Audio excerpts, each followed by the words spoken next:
Saya baru-baru ini kan ke Turki ya Pak Bambang. Saya lihat itu gereja itu Hagia yang menjadi Sophia. masjid. Ya. Iya Sophia, gereja Sophia Hagia Sophia. apa itu? Ya, itu menjadi masjid Pak. Saya jujur ya Pak ya. Saya di situ menangis walaupun teman-teman saya.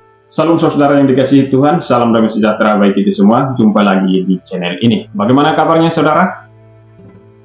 Doa dan harapan saya, saudara yang menyaksikan video ini dalam keadaan sehat, damai, dan penuh sukacita. Amin.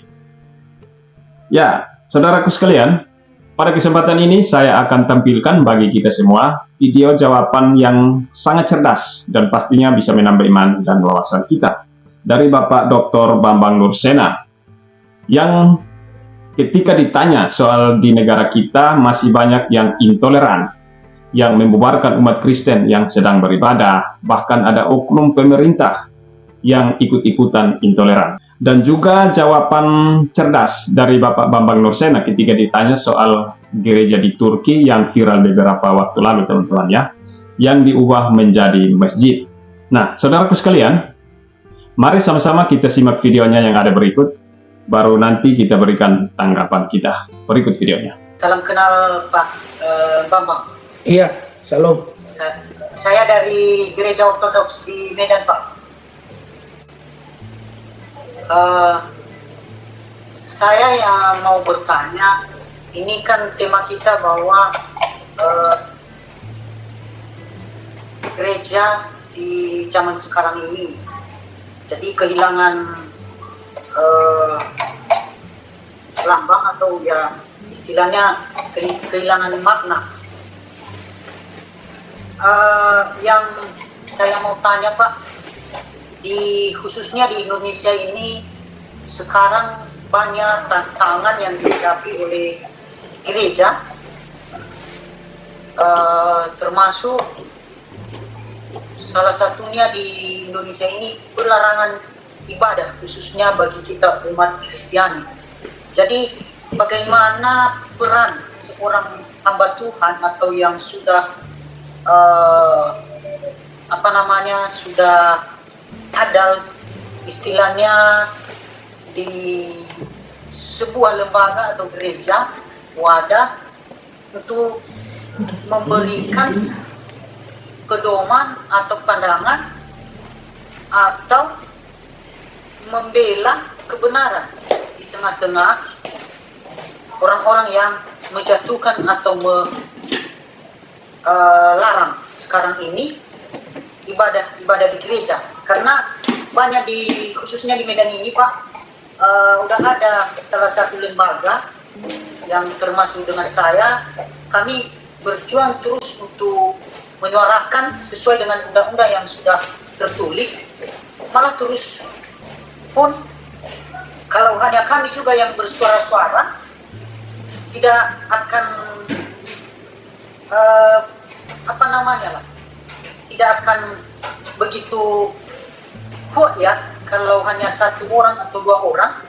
Jadi kalau sekitar ada banyak kian lembaga atau gereja yang mendukung, jadi mungkin kita umat Kristiani lah tidak diolok-olok atau direndahkan seperti itu.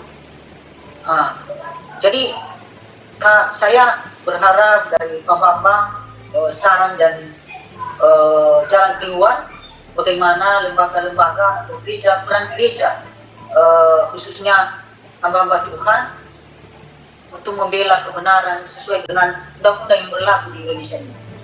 Demikian Pak, terima kasih. Ada satu penanya lagi kah? Barangkali Bang Benny, Pak Benny Tunggul, Pak Julianto Laya, ada pertanyaan kah? Mungkin saya Lestari. Oh, saya persilakan. Iya. Ya, terima kasih. Ya, terima kasih. Terima kasih. Selamat malam, Pak Bambang. Ya, Seno. selamat malam. Hari bisa mendapatkan ilmu yang begitu baik. Tentunya kalau kita belajar dari pribadinya Tuhan Yesus, memang dia sendiri susah ya mengalami kesulitan di dalam kehidupannya ya, di dalam dunia ini memang. Tepatnya kita pun sudah dikatakan bahwa kita kan harus berbahagia di dalam penderitaan dengan dijual-jualnya gereja, bahkan gereja menjadi masjid. Saya baru-baru ini kan ke Turki ya Pak Bambang. Saya lihat itu gereja itu Hagia yang sudah menjadi Sophia. masjid. Ya. Iya, Sophia, gereja Sophia Hagia Sophia. Pak ya, Pak? Ya, itu menjadi masjid. Pak, saya jujur ya Pak ya, saya di situ menangis walaupun teman-teman saya kebetulan pergi ber-30 dengan anak-anak UKI ya. Saya banyak yang muslim, tapi saya di pojok-pojok saya nangis. Saya berdoa sama Tuhan, Tuhan ini kan di bawah tanah ini kan dibangun atas nama Tuhan, batu pembangunan, dan pada saat persiapan saya menangis lah Pak ya di situ ya. Sekarang itu kan semua di atasnya itu semua kan Allah lah. Tetapi ada foto yang saya lihat di atas tentang bagaimana Yesus dilahirkan sama Maria ya, yang nggak bisa dihapus karena tinggi banget, dan itu memang ada beberapa yang tidak bisa ditutupi, dan apakah itu mereka sengaja untuk menyatakan bahwa inilah gereja gue beli jadi masjid. Tetapi yang saya menjadi persoalan saya di dalam hal ini bukan itunya sih, tetapi memang ada suatu politik yang terjadi kan ya Pak ya, dengan kejadian-kejadiannya sebelumnya ada politik, ada yang kemudian peraturan-peraturan pemerintahan yang kemudian direbut, ditarik, terus kemudian ditetapkan, akhirnya sekarang ditetapkan menjadi masjid. Artinya dalam hal ini makanya saya bilang ya memang dunia ini akan, kita nggak tahu sampai bagaimana akhir zaman nanti.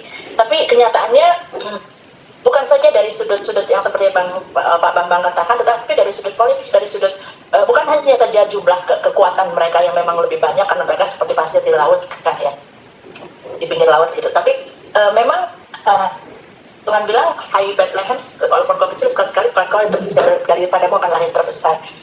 Cuman untuk mengimpartasikan keadaan yang sekarang ini di Eropa yang seperti Bapak ceritakan itu memang agak sulit, karena apakah itu tradisi yang sudah, kalau menurut saya secara pengajaran mereka mungkin nggak terlalu ketat seperti kita ke gereja di sini, tetapi aturan-aturan kekristenan di Eropa itu masih kencang gitu, masih kuat. Bagaimana mereka mendidik anak secara ini gitu. Tapi walaupun dengan kondisi lingkungan yang sangat sudah tidak karuan itu, adanya pergaulan yang nggak karuan itu. Jadi maksud saya di sini bahwa keadaan sekarang ini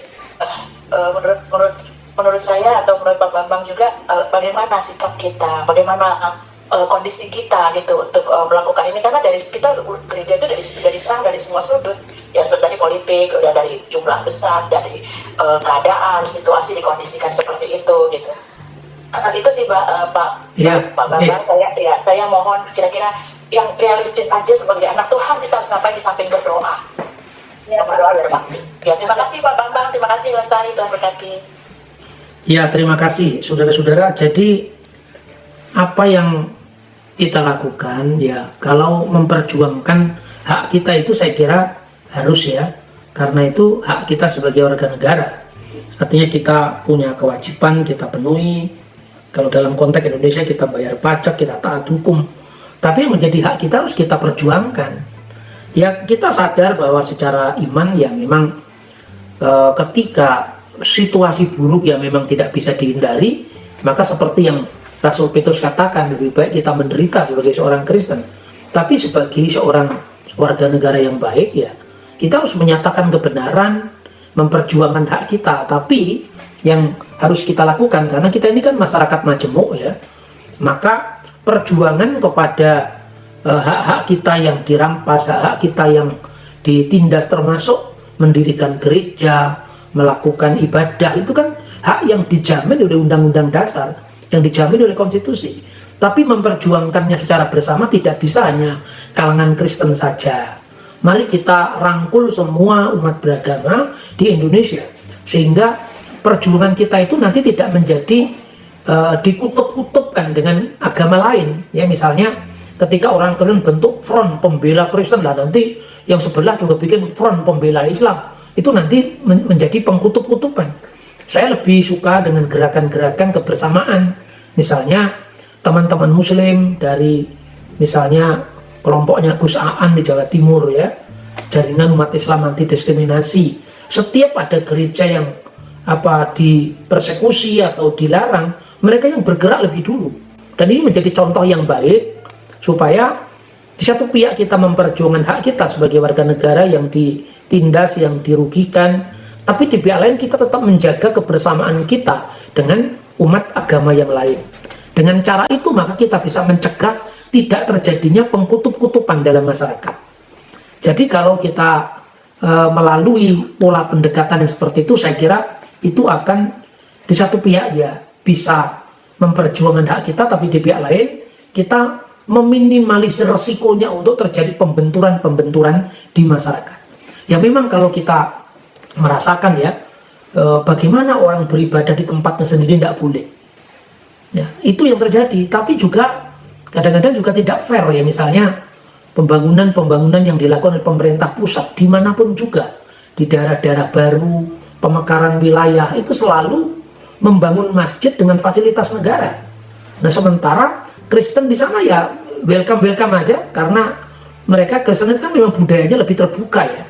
Nah tapi kalau di daerah-daerah yang mayoritas bukan Kristen, Kristen itu akan dipersulit. Ini disuarakan, kalau perlu disuarakan, dan forum yang lebih luas lagi yang menyuarakan bukan hanya orang Kristen, tapi ya semua kelompok bersama. Jadi kalau pura yang dilarang, Kristen juga ikut berteriak.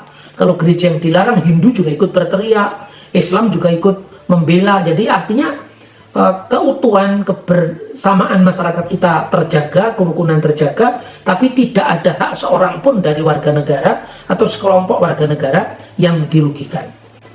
Kemudian tentang gereja yang jadi masjid atau bangunan-bangunan bersejarah yang jadi Islam ini kadang-kadang memang tidak lepas daripada unsur politik ya.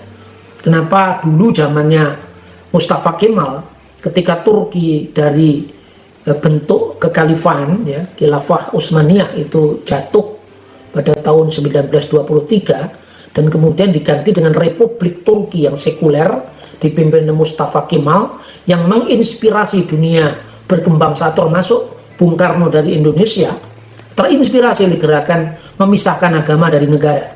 Meskipun bangsa kita punya solusi sendiri, tidak sama sekali memisahkan, tapi mengharmoniskan.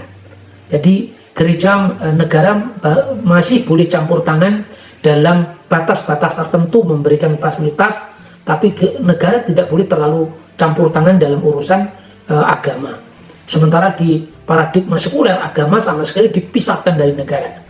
Nah, ketika Turki itu menjadi republik, maka kemudian ketika gereja Hagia Sophia yang menjadi simbol daripada kekristenan, itu kan pusatnya gereja ortodok Konstantinopel sebetulnya, itu jadikan masjid ya, kemudian dikembalikan, kalau paling tidak ya jadi museum lah, kalau tidak berfungsi jadi gereja lagi, lalu sama Mustafa Kemal dikembalikan jadi museum meskipun tidak jadi gereja kembali. Tapi kemudian ketika zaman sekarang ini, hanya beberapa tahun yang lalu itu presidennya Turki itu tidak mendapatkan banyak dukungan, maka kemudian untuk menarik isu kalangan kelompok-kelompok negara Islam yang lebih lebih kaku keislamannya itu, untuk narik dukungan terhadap Turki, lah simbol agama dimainkan kembali.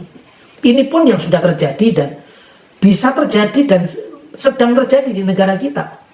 Maka sebetulnya orang Kristen harus meningkatkan peran serta politiknya, partisipasi politiknya terhadap proses berbangsa dan bernegara, agar kita punya suara, agar kita dihitung konstituen kita bahwa kita ini punya andil dalam menentukan warna negara di masa yang akan datang. Kita tidak bisa acuh tak acuh terhadap perkembangan politik kita. Kalau tidak, kita apolitis, kita meninggalkan sama sekali dunia politik kita, maka diam kita itu adalah menyerahkan nasib kita kepada mereka-mereka yang sedang berebut konstituen untuk menang dan berkuasa. Inilah yang harus kita jaga Indonesia kita sekarang. Makanya kita mesti hati-hati, jangan sampai isu agama didampingkan dengan agama lain, dan itu bukan sekedar merugikan kebersamaan kita. Biasanya perjuangan Kristen yang dilakukan sendiri itu banyak kalahnya, karena pertama, masa Kristen itu tidak semilitan masa-masa yang beringas yang kebanyakan terjadi dan disayangkan juga oleh teman-teman Muslim moderat itu. Yang kedua, dalam hal-hal yang sifatnya sangat mendesak menentukan nasib kita bersama, Kristen sulit bersatu. Itu juga sulit. Coba kita lihat saja, kita evaluasi kekristenan kalau sudah dalam masa-masa yang sangat krusial harus kita bersatu, malah kita cari aman sendiri-sendiri. Maka kalau menurut saya, bagaimana kita meningkatkan peran serta Kristen dalam kebersamaan bersama iring-iringan para putra-putra terbaik bangsa ini untuk menentukan negara ini tetap Pancasila, negara ini tetap Bhinneka Tunggal Ika, negara ini tetap menjamin hak-hak setiap warga negara agar tidak seorang pun kehilangan hak mereka, termasuk kebutuhan beribadah, mendirikan rumah ibadah, dan kehidupan kebebasan beragama. Ya, saudara sekalian, itulah dia videonya, jawaban yang sangat cerdas dan luar biasa dari Bapak Dr. Bambang Nursena. Semoga dapat menambah iman dan wawasan kita, teman-teman ya. Oh ya, teman-teman, gimana tanggapan kalian setelah menyaksikan video ini? Silahkan tulis tanggapan kalian di kolom komentar, dan berkomentarlah dengan bijak, dengan mengedukasi, agar saudara kita yang menyaksikan video ini, mereka membaca komentar kalian, dan boleh jadi berkat bagi mereka. Ya teman-teman, demikian video ini. Tuhan Yesus memberkati. Shalom.